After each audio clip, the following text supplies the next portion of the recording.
Assalamualaikum warahmatullahi wabarakatuh. Alhamdulillahirobbilalamin. Segala puji bagi Allah, Tuhan seluruh alam, yang telah menghendaki kita untuk kembali merasakan bulan suci Ramadan. Solawat serta salam tak lupa juga kita panjatkan kepada Nabi Muhammad SAW, juga kepada keluarganya, para sahabatnya, dan para pengikutnya. Di kesempatan kali ini saya akan menyampaikan tentang 6 langkah agar puasa berkualitas. Puasa Ramadan adalah ibadah istimewa yang akan dinilai langsung oleh Allah Subhanahu wa Ta'ala.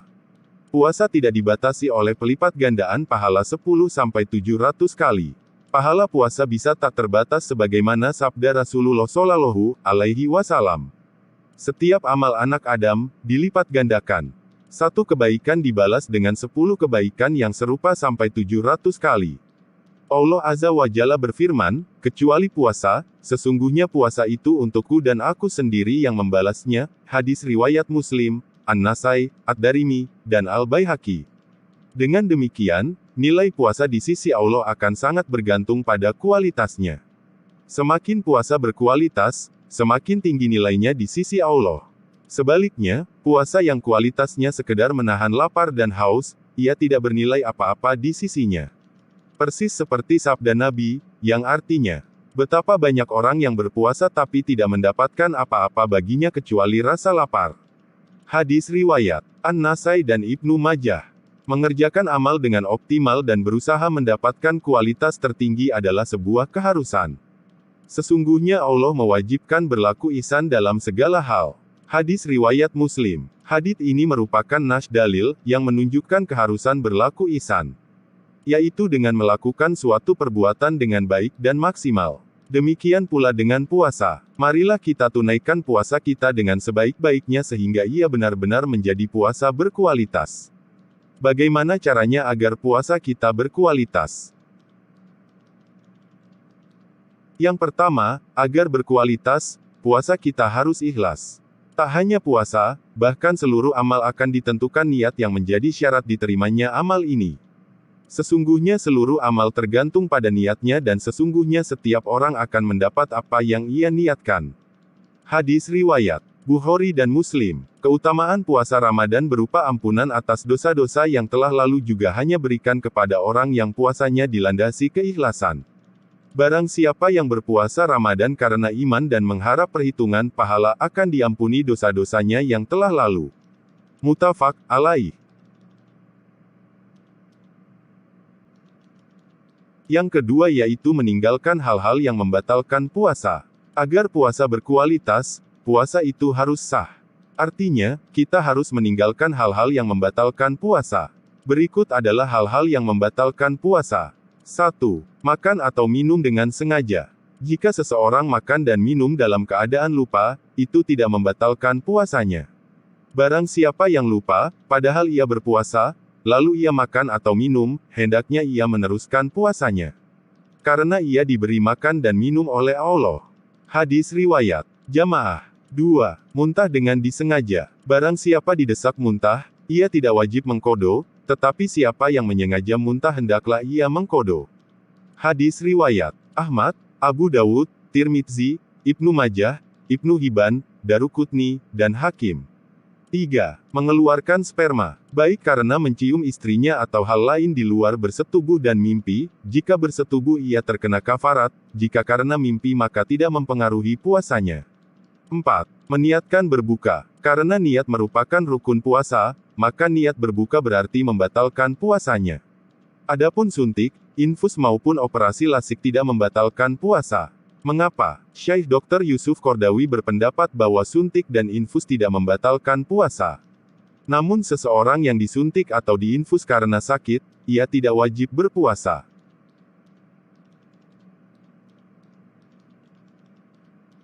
Yang ketiga, cara agar puasa kita berkualitas adalah dengan cara meninggalkan hal-hal yang membuat puasa kita sia-sia.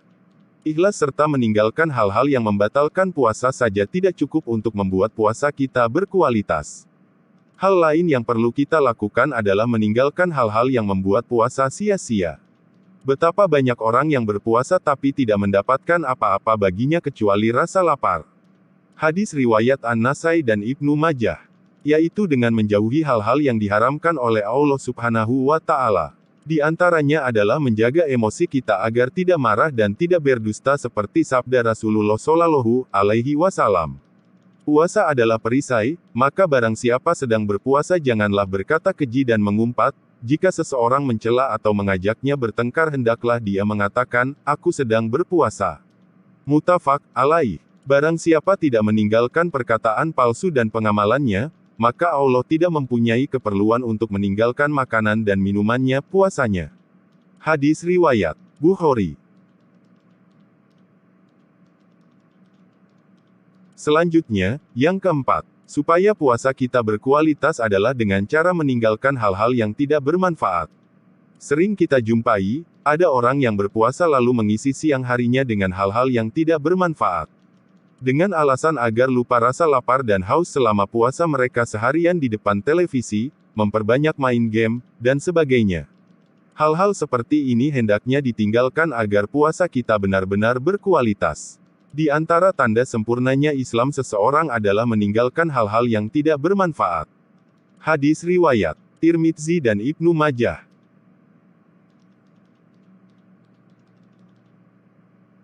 Yang kelima, agar puasa kita berkualitas dengan cara mempuasakan seluruh organ tubuh, pikiran, dan hati. Inilah yang diistilahkan puasa khusus oleh Imam Ghazali dalam Ihya Ulumuddin dan ditegaskan oleh Ibnu Qudamah dalam Mukhtasar Minhajul Qasidin. Pertama, mempuasakan mata dengan menahannya dari pandangan kepada sesuatu yang tercela dan dibenci syariat serta melalaikan Allah Subhanahu wa Ta'ala. Pandangan itu salah satu anak panah iblis yang berbisa. Barang siapa meninggalkannya karena takut kepada Allah, maka Allah Azza wa Jalla memberinya keimanan yang manisnya didapati dalam hatinya. Hadis riwayat Hakim. Kedua, mempuasakan lidah dengan memeliharanya dari berbicara tanpa arah, dusta, menggunjing, mengumpat, berkata buruk, berkata kasar, permusuhan dan menzalimi orang lain, sebagaimana hadits ini Syoimun di atas. Ketiga, mempuasakan telinga dari mendengarkan segala sesuatu yang haram dan makruh. Karena segala sesuatu yang haram diucapkan adalah haram pula untuk didengarkan. Mereka itu adalah orang-orang yang suka mendengar berita bohong, banyak memakan makanan haram. Quran Surat Al-Maidah ayat 42. Keempat, mempuasakan tangan dari menzalimi orang lain, mengambil sesuatu yang bukan haknya, serta melakukan perbuatan yang dilarang syariat. Kelima, mempuasakan kaki dari berjalan ke arah yang diharamkan oleh Allah Subhanahu wa Ta'ala. Keenam, mempuasakan hati dari penyakit-penyakit ruhiyah seperti dengki, iri, marah, kecintaan pada dunia, dan sebagainya. Janganlah kamu saling membenci, saling memutus hubungan, saling mendengki, dan saling bermusuhan. Jadilah kalian hamba-hamba Allah yang bersaudara. Hadis riwayat Bukhari dan Muslim. Ketujuh, menjaga pikiran dari membayangkan hal-hal yang disenangi syahwat dan dibenci syariat, serta dari tipu daya dan pikiran destruktif lainnya.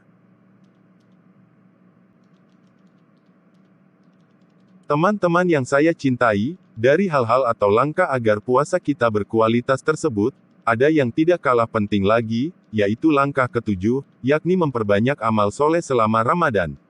Di saat kita meninggalkan hal yang haram dan tidak bermanfaat, pada saat yang sama kita memperbanyak amal solih pada saat berpuasa. Seperti memperbanyak tilawah Al-Quran, berzikir kepada Allah, salat sunnah, tafakur, mengkaji ilmu-ilmu agama, memperbanyak infak, dan lain sebagainya. Rasulullah dan para sahabatnya sangat mengerti tentang keutamaan Ramadan dan bagaimana memperbaiki kualitas puasa mereka. Karenanya dalam kesempatan istimewa ini mereka memperbanyak amal solih. Ibnu Abbas menuturkan bagaimana peningkatan amal soleh Rasulullah Shallallahu Alaihi Wasallam, khususnya tadarus dan infak. Rasulullah Shallallahu Alaihi Wasallam adalah orang yang paling dermawan, dan kedermawanannya memuncak pada bulan Ramadan ketika Jibril menemuinya. Jibril menemuinya setiap malam untuk tadarus Al-Quran. Sungguh Rasulullah Shallallahu Alaihi Wasallam lebih murah hati melakukan kebaikan daripada angin yang bertiup. Hadis riwayat Bukhari. Demikianlah 6 langkah agar puasa kita berkualitas. Semoga kita termasuk orang-orang yang dimudahkan Allah Subhanahu wa Ta'ala hingga akhirnya mencapai derajat takwa dan kelak dimasukkan ke dalam surganya. Amin. Dan semoga apa yang disampaikan tadi dapat memberi manfaat dan kebaikan bagi kita semua. Tentunya kesempurnaan hanya milik Allah semata, karena itu saya memohon maaf atas ucapan dan tindakan yang tidak mengenakan bagi para pendengar. Akhirul kalam, wassalamualaikum warahmatullahi wabarakatuh.